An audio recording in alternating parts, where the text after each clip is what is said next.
Hello everyone, get guaranteed 145 plus in essay paper in UPSC exam series में आपका फिर से स्वागत है। और आज हम लोग देखेंगे इंट्रोडक्शन ऑफ द एसे। किस तरह से हम लोग इंट्रोडक्शन लिखते हैं यूपीएससी एग्जाम में इन एसे पेपर। यूपीएससी गाइडलाइन एक्सपेक्टेशन में बार बार ये स्लाइड लगा रहा हूँ ताकि आपके जहन में उतर जाए। आपको क्लोजली टू द सब्जेक्ट लिखना है, arrange their ideas in orderly fashion करना है, राइट कंसाइजली लिखना है, and credit will be given for effective and exact expressions. अगर अच्छा ऐसे लिखना है तो उसके लिए गुड इंट्रोडक्शन भी लिखना पड़ेगा। और गुड इंट्रोडक्शन के लिए सबसे ज्यादा इंपॉर्टेंट है कि आप ऐसे टॉपिक को समझ लें बहुत अच्छे तरीके से। इंट्रोडक्शन में ही ये पता चल जाएगा कि आपने ऐसे टॉपिक को अच्छे से समझा है कि नहीं समझा है। ऐसे टॉपिक है उसके बारे में एग्जैक्टली एंड प्रिसाइज मैनर में बहुत अच्छे से इंट्रोडक्शन में ही बता देना है कि then should cover the entire essay topic broadly. जो भी चीज आप ऐसे के मेन बॉडी में डिस्कस करने वाले हैं उसको बस थोड़ा थोड़ा टच कर देना है, ब्रॉडली कवर कर लेना है। इंट्रोडक्शन आपको इस तरह से लिखना है ताकि वो एग्जामिनर का इंटरेस्ट क्रिएट करे, so that he reads full essay. It should give the rough picture what is going to come in the essay. इसको further course of action भी कहते हैं। अगर आप ये चीज इंट्रोडक्शन में बता देते हैं तो उनको पता चल जाएगा कि क्या क्या चीज आने वाला है। देन इंट्रोडक्शन हम लिखें तो कितना बड़ा लिखें, 1000 to 1200 वर्ड्स का हमें लिखना है ऐसे। तो इंट्रोडक्शन इसमें 10 to 15% ऑफ द टोटल ऐसे लेंथ आप इंट्रोडक्शन को रख सकते हैं। 10 to 15% आप काउंट करेंगे। अगर 1000 to 1200 वर्ड्स है तो 120 to 180 वर्ड्स आएगा अप्रोक्सीमेटली। इट इज बेटर कि आप 150 वर्ड्स के अराउंड। बहुत सारे एस्पिरेंट्स ऐसा गलती करते हैं कि वो इंट्रोडक्शन को एक पैराग्राफ में ही लिख देते हैं। उन्होंने स्टार्ट किया और जब तक उनका इंट्रोडक्शन खत्म नहीं होगा तब तक उनका एक ही पैराग्राफ चल रहा है। तो ये बहुत गलत मेथड है। आपको इंट्रोडक्शन में भी छोटे छोटे पैराग्राफ में लिखने हैं, हर एक पैराग्राफ को लिंक करना है। एक चीज इंटरनलाइज कर लीजिए फॉर द ऐसे paper, right one idea one paragraph, this should be your motive. एक पैराग्राफ में आप एक ही आइडिया लिखें। देन बहुत तरह के इंट्रोडक्शन हो सकता है। इंट्रोडक्शन ऐसे पे डिपेंड करेगा कि आप किस तरह का इंट्रोडक्शन लिखना चाहते हैं, और ये आपके नॉलेज बेस पे भी पता चलेगा कि आपको किस तरह का इंट्रोडक्शन उस ऐसे के लिए लिखना चाहिए। 4 कॉमन टाइप्स हैं इंट्रोडक्शन के, वो है explanatory types, anecdote based type and quote based and poem based. Explanatory type ऐसे में क्या करते हैं कि जो भी कोट्स या थॉट्स या जो भी चीज दिया होता है ऐसे का टॉपिक है, जैसे कि यहाँ पे 2019 में ये क्वेश्चन लिया गया है, courage to accept and dedication to improve 2 keys to success. तो हम इस चीज को एक्सप्लेन कर दें with some examples in multi dimension, और हम बताएं कि इस तरह से हम आगे ऐसे में ट्रांसवर्स करने वाले हैं, तो फिर आपका इंट्रोडक्शन अच्छा निकल के आ जाएगा। ये एक्सप्लेनेटरी टाइप ऑफ ऐसे है, यहाँ पे एक्सप्लेनेशन से काम बन सकता है। इंट्रोडक्शन जब आप लिखेंगे तो आपको पता होना चाहिए कि किस किस डायमेंशंस में, किस किस एस्पेक्ट्स में आप इंट्रोडक्शन लिखेंगे, राइट। यहाँ पर टॉपिक है courage to accept and dedication to improve are 2 key to success. अब ये करेज टू एक्सेप्ट किसके पास हो सकता है? या तो एक इंडिविजुअल के पास हो सकता है, या सोसाइटी के पास हो सकता है किसी ऐसा चीज को एक्सेप्ट करने का, जैसे इंटरकास्ट मैरिज है। स्टेट के पास हो सकता है, नेशन के पास हो सकता है, लोकल लेवल पे हो सकता है, एक नेशन के पास भी हो सकता है, एक इंडिविजुअल के पास में भी हो सकता है। डेडिकेशन एक नेशन के पास भी हो सकता है, एक इंडिविजुअल के पास भी हो सकता है, राइट। तो नैरो नहीं करेंगे हम अपने ऐसे को, ब्रॉड रखेंगे।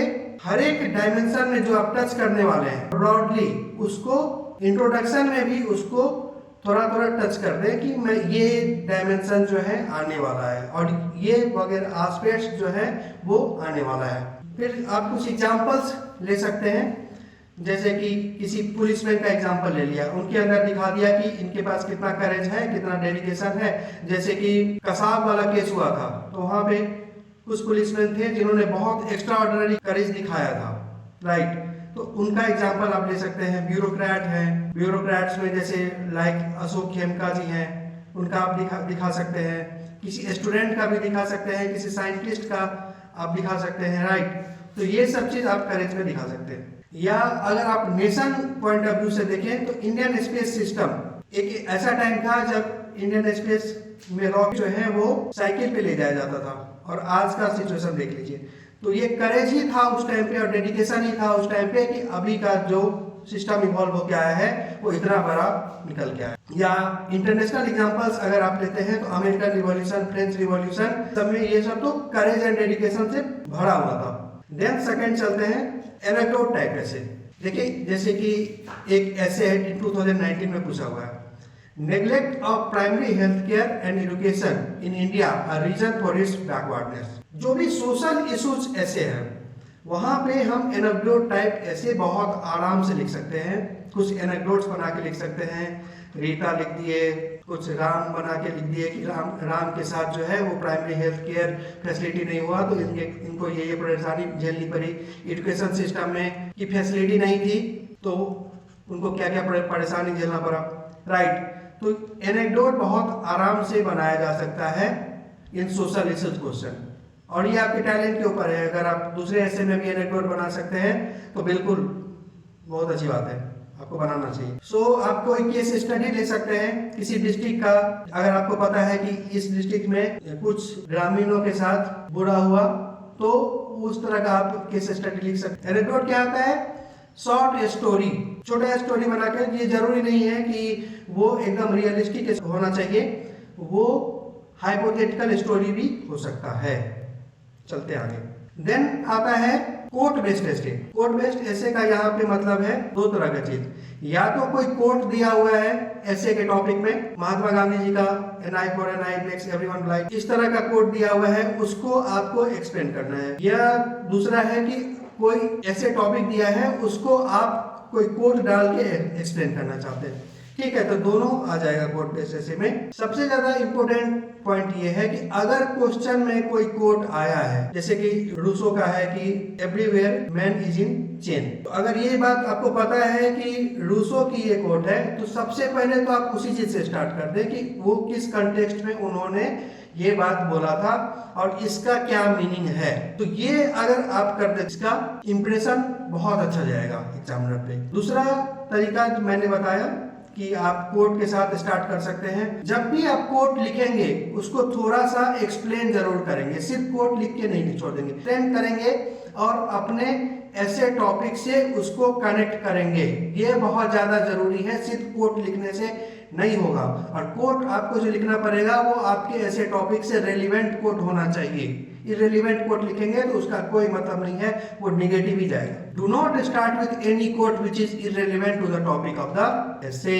अब जैसे देखते हैं, man is born free but everywhere is in chain. अब ये कोट जो है जेनजुकस रूसो का है, अगर आपको ये पता है तो आप इनके बारे में लिख दें, इस कोट को एक्सप्लेन कर दे किस कंटेक्स्ट में बोला गया। दूसरा एग्जांपल लेते हैं, be the change you want to see in others, Gandhi ji द्वारा बोला गया है। तो आप ये लिख सकते हैं कि गांधी जी ने खुद में क्या क्या चेंजेस इनकलकेट किए और फिर वही सब चेंजेस दूसरे पर्सन में भी उन्होंने इनकलकेट करवाया। ऐसा नहीं है कि वो खुद में चेंज नहीं किए। तो ये आप इस तरह से स्टार्ट कर सकते। और जब भी आपको कोट बेस्ड एसे लिखें, ऐसा नहीं है कि आपने बस कोट को एक्सप्लेन कर दिया हो गया। अब देख लेते हैं कि कुछ रिलेवेंट कोट्स कैसे आ सकते हैं। जैसे neglect of primary health care and education in India region for its backwardness, 2019 में अभी मैंने क्वेश्चन देखा था। तो इसका रेलिवेंट कोट्स क्या हो सकता है? एजुकेशन से रिलेटेड है। Education is the most powerful weapon which you can use to change the world. ये नेल्सन मंडेला का दिया हुआ कोट है ना। यहाँ पे प्राइमरी हेल्थ केयर इस कोट में कवर नहीं हो रहा है, तो आप एक और कोट लिख सकते हैं जो कि प्राइमरी हेल्थ केयर कवर करे।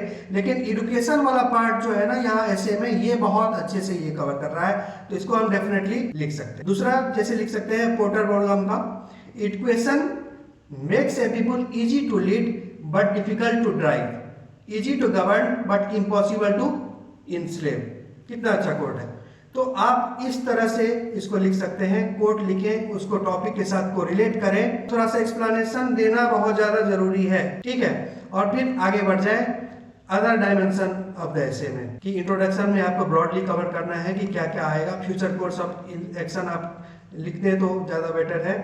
Scope of the essay cover कर दें कि क्या क्या चीज़ इसमें आ सकता है। पोएम बेस्ड एसे, अब ये तो वो लोग लिख सकते हैं जो बहुत ज़्यादा जिनको पोएम वगैरह याद हो, या वो खुद भी पोएम लिखते हैं। आप अपना पोएम भी लिख सकते हैं अगर ऐसे टॉपिक से आपका मैच हो रहा है। The miss interpretation and miss use of freedom in India 1998। तो यहाँ पे एक पोएम रविन्द्रनाथ टैगोर जी का है, freedom from fear is the freedom I claim for my motherland, freedom from the burden of the ages, bending your head, breaking of your back, blinding your eyes to the beckoning call of the future, freedom from shackles to slumber, whereas you fasten yourself in night stillness। तो इस तरह का आप poem लिख सकते हैं, और poem को थोड़ा सा एक्सप्लेन करना पड़ेगा और उसको लिंक करना पड़ेगा। ऐसा नहीं कि आपने पोएम लिखा और आगे बढ़ गए ऐसे में। पोएम को लिखना पड़ेगा और उसको लिंक करना पड़ेगा ऐसे टॉपिक के साथ। तो वही बात है कि आपको ब्रीफली पोएम के बारे में लिखना है, देन आगे मूव फॉरवर्ड कर जाना है ऐसे में और भी चीजों को एक्सप्लेन करने के लिए। मेन बॉडी में जो भी डायमेंशंस आपके आने वाले हैं उस चीजों को आप कवर करते जाएंगे। अब कुछ 4 तरह का हमने देख लिया इंट्रोडक्शन कैसे होता है। अब थोड़ा इम्प्लीमेंटेशन देख लेते हैं कि कैसे इसको इम्प्लीमेंट किया जाता है कुछ एग्जाम्पल से। The process of self discovery has now technologically outsourced 2021 में ये क्वेश्चन पूछा गया है। इसको हमने समझा भी था ऐसे जब हम लोग समझ रहे थे हाउ टू अंडरस्टैंड ऐसे उस टाइम पे। एक बार फिर से मैं समझा देता हूं ताकि आपको कंसेप्ट एकदम क्लियर हो जाए, कोई भी ऐसे आपको समझने में कोई प्रॉब्लम नहीं हो। तो ये बताइए कि लास्ट क्लास में हमने बताया था कि मैक्रो स्ट्रक्चरिंग कैसे किया जाता है। तो ये वाला ऐसे पढ़ के आपको क्या लग रहा है कि ये कौन से टॉपिक में आएगा, है ना? General looking but question mark ऐसे में आ जाएगा, क्योंकि ऐसा नहीं है कि अभी सिर्फ टेक्नोलॉजिकली आउटसोर्स्ड से ही आएगा सेल्फ डिस्कवरी खुद से भी आ सकता है, ऑफलाइन सोर्सेज से भी आ सकती है, और भी बहुत सारे चीजें से भी आ सकता है ना? तो सबसे पहले तो इंपॉर्टेंट होता है कि आपको बताया था कि कीवर्ड्स खोजिए। कीवर्ड्स क्या क्या है यहाँ पे ऐसे में, प्रोसेस ऑफ सेल्फ डिस्कवरी। अब यहाँ पे ध्यान देने वाली बात है, यहाँ प्रोसेस ऑफ सेल्फ डिस्कवरी है, not self discovery. Self discovery अलग चीज होता है, प्रोसेस ऑफ सेल्फ डिस्कवरी अलग चीज होता है। तो यहाँ प्रोसेस ऑफ सेल्फ डिस्कवरी पूछा गया है, ये बहुत ज्यादा ध्यान देने वाली बात है। और दूसरा है कि नाउ, अब कब पूछा जा रहा है। ये नहीं कि 1 सेंचुरी की पहले की बात पूछी जा रही है, अब पूछा जा रहा है कि अब ये हो चुका है ना? उसके बाद टेक्नोलॉजिकली आउटसोर्स्ड, इन कीवर्ड्स हैं मेनली यहाँ पे, ठीक है।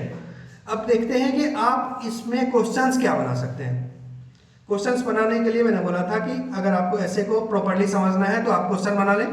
क्या क्वेश्चन बन सकता है यहाँ पे, what is process of self discovery. Self discovery नहीं है, प्रोसेस ऑफ सेल्फ डिस्कवरी है, अपने आप को समझने का process. How process of self discovery has been technologically outsourced, ये क्वेश्चन बना सकते हैं। Why process of self discovery has been outsourced, क्यों करना पड़ा। इंटरनेट का एक्सेस बहुत ज़्यादा आ गया है, लोग की मोबिलिटी कम हो गई है, इंटरनेट पे लोगों को खोजना, सेम माइंड फ्रीक्वेंसी वाले, सेम माइंड सेट वाले लोगों को खोजना बहुत आसान है। ये सब कारण से प्रोसेस ऑफ सेल्फ डिस्कवरी जो है टेक्नोलॉजिकली आउटसोर्स हो गया। Is all process of self discovery technologically outsource, क्या सब कुछ हो ही गया टेक्नोलॉजिकली आउटसोर्स और बाकी चीज की तरह से सेल्फ डिस्कवरी नहीं मिलेगा। और भी क्या क्वेश्चन बना सकते हैं कि how long will the phenomenon continue. ये प्रोसेस ऑफ सेल्फ डिस्कवरी वाला जो प्रॉब्लम है, जो टेक्नोलॉजिकली आउटसोर्स्ड अभी हो गया है, वो कब तक कंटिन्यू रहेगा, है ना? तो इस तरह से आप बहुत सारे क्वेश्चन बना सकते हैं, और इसका जब आप खुद से आंसर पूछेंगे ना, तो वो जो आंसर निकल के आएगा वही सब चीज आपको ऐसे में डिस्कस करना है, एग्जैक्टली टू द पॉइंट ऐसे निकल के आएगा, ये गारंटीड। अब इंट्रोडक्शन कैसे लिखेंगे। आपने सारे क्वेश्चंस तो समझ लिया कि ये सब क्वेश्चंस का हमको ऐसे में आंसर करना है, तो इंट्रोडक्शन क्या करना है, इंट्रोडक्शन में क्या लिखना है। तो इंट्रोडक्शन आप किस तरह से स्टार्ट करना चाहते हैं, ये तो डिपेंड करेगा कि 4 तरह का मैंने इंट्रोडक्शन का टाइप बताया। इसके अलावा भी और भी बहुत सारे टाइप्स हो सकते हैं, ये 4 ब्रॉड टॉपिक्स हैं। तो आपको ये डिसाइड करना पड़ेगा कि आपको किस तरह का इंट्रोडक्शन से जाना है। उस टाइम पे आपका माइंड क्या क्लिक हो रहा है ना। क्योंकि हो सकता है कि कोई टॉपिक देखिए किसी को कोट आ जाए बहुत अच्छा सा याद, किसी का कोई टॉपिक देखिए किसी को पोएम बहुत अच्छा याद आ जाए, मतलब कोई एनेक्डोट बहुत अच्छा उसके दिमाग में आ जाए, तो वो चीज़ आपको करना है। लेकिन आप कुछ भी करें, कोई किसी भी टाइप का ऐसे लिखें, आपको ये सब चीज़ जरूर बताना पड़ेगा कि मेन बॉडी में क्या चीज़ फॉलो होने वाला है, किस तरह से आपको डायमेंशंस को टच करेंगे, वो जो 4 5 6 क्वेश्चंस हैं उसको किस तरह से आप टच करेंगे, किस तरह से आप उसको आंसर करेंगे, ये चीज़ ब्रॉडली आ जाना चाहिए इंट्रोडक्शन में। अगर ये ब्रॉडली आ जाएगा तो एग्जामिनर समझ जाएंगे कि आपने बहुत अच्छे से ऐसे टॉपिक को समझ लिया है। चलिए आगे देखते हैं। एक्सप्लेनेटरी टाइप भी लिख सकते हैं, और एक यहाँ पे जो बहुत ज़्यादा डिमांड होगा वो होगा कि क्लियरली डिफ्रेंशिएट कर दें सेल्फ डिस्कवरी और प्रोसेस ऑफ सेल्फ डिस्कवरी। कि ये एग्जामिनर आपको एक्सपेक्ट करेंगे कि ये चीज़ आपने समझा है कि नहीं, कीवर्ड्स को आपने पकड़ा है कि नहीं, क्योंकि सेल्फ डिस्कवरी और प्रोसेस ऑफ सेल्फ डिस्कवरी बहुत डिफरेंट हो गया। अब ब्रॉडली कैसे कवर कर सकते हैं, जैसे ऑनलाइन मोटिवेशनल स्पीकर्स सब हैं जो कि इसीलिए टेक्नोलॉजिकली आउटसोर्स, आप ऑनलाइन किसी का हेल्प ले सकते हैं। इन्फ्लुएंसर्स हैं on different platform like the YouTube पे, फेसबुक पे, स्काइप से आप यूज़ कर सकते हैं। तो इस सब कारण से जो है टेक्नोलॉजिकली आजकल आउटसोर्स्ड हो गया है प्रोसेस ऑफ सेल्फ डिस्कवरी। लोग आपको बता देते हैं कि आप इस तरह से सोचिए, इस तरह से काम कीजिए, तो आप अपने आप को बेटर समझ पाएंगे। ठीक है, तो ये चीज़ आपको इंट्रोडक्शन में कवर करना पड़ेगा। चलते हैं आगे।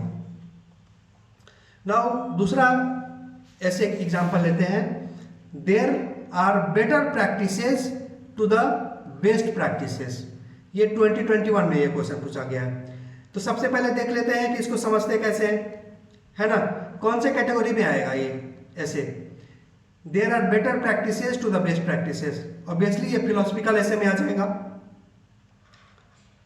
कीवर्ड्स क्या क्या होंगे यहाँ पे, better practice and best practice, है ना।